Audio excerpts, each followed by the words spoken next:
Hello students, welcome to Saturday session, class 7. This is one important notice for you that Monday onwards video we shall have the revision for the first, second and third lesson of our subject social studies. So please keep watching this. Let us continue administrative system. Subedari was implemented during the Mughal period and Akbar divided his kingdom into the 15 sections. Each section was known as a Suba or province. The subsection of Suba was called government and subsection of government was known as Pargana. The head of each Pargana was called Amir or Amir, who would collect the revenue. The revenue collector was later on known as the collector nowadays in our present government system. There were Gram Panchayats in villages. Head was known as a Patel, Chaudhary or Mukadam. Thus, during that time, various executives were appointed. During Akbar's rule, pilgrimage tax was not levied, thus, there would be a huge crowd in pilgrim center.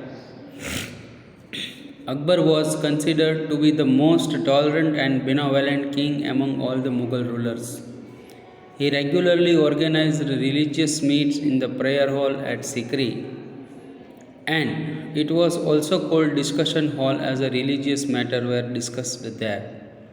Representatives from all religions attend the meeting and royal court was adorned by the scholars.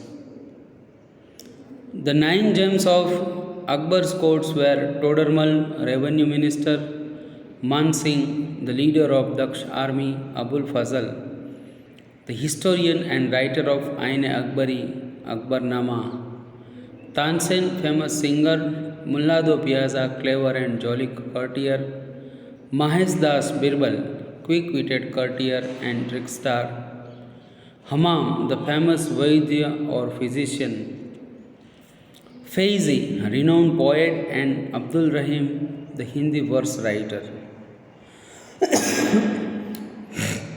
In things to know, there are various points given. Diwan is head of the revenue department. Bakshi is the vigilance officer of finance department. Sadra was the vigilance officer who looked after religious donation, charitable food. Qazi was a judge. Fauzdar was the head of the government. Kotwal was an executive officer who looked after law and order. Mir Bahar was a controller and tax collector at ports, octroi, boats, etc. Senapati was the leader of the royal army. The head was usually king himself. This is one of the picture during that time when he was attending the royal court in his time. Let us move to the reforms made by the Sher Shah. Sher Shah ruled for a short time of period, 5 years. But short time he introduced many reforms and therefore he is better known as a reformer than a warrior. With Todarmal's help, he prepared a table for the revenue collection based on the type of land and production. Akbar followed the same method for the revenue collection. He removed toll booths so there could be a free transportation of goods.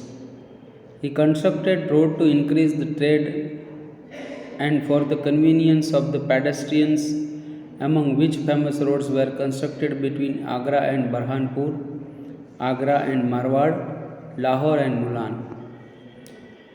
He also planted trees on the both sides of the road and constructed rest house. He had set up mint house to mint silver coins, uniform in weight. He was very strict about the discipline of the army and had therefore strictly ordered the army not to harass the villagers or destroy crops while marching. During his rule, Kotwals were responsible for the arresting criminals. Sher Shah was himself very active and motivated others too, keeping themselves by busy at work. The policy adopted in the present time to collect the land revenue is Gram Panchayat Office, Taluka Mamlatdar and District Collector's Office. This system is presently also accepted in the various forms of the government. Sher Shah is inspecting the highway, we can see it. In our next session, we will talk more about it after the exam. During all next video, we shall have the revision of that. Please keep it in mind. Thank you.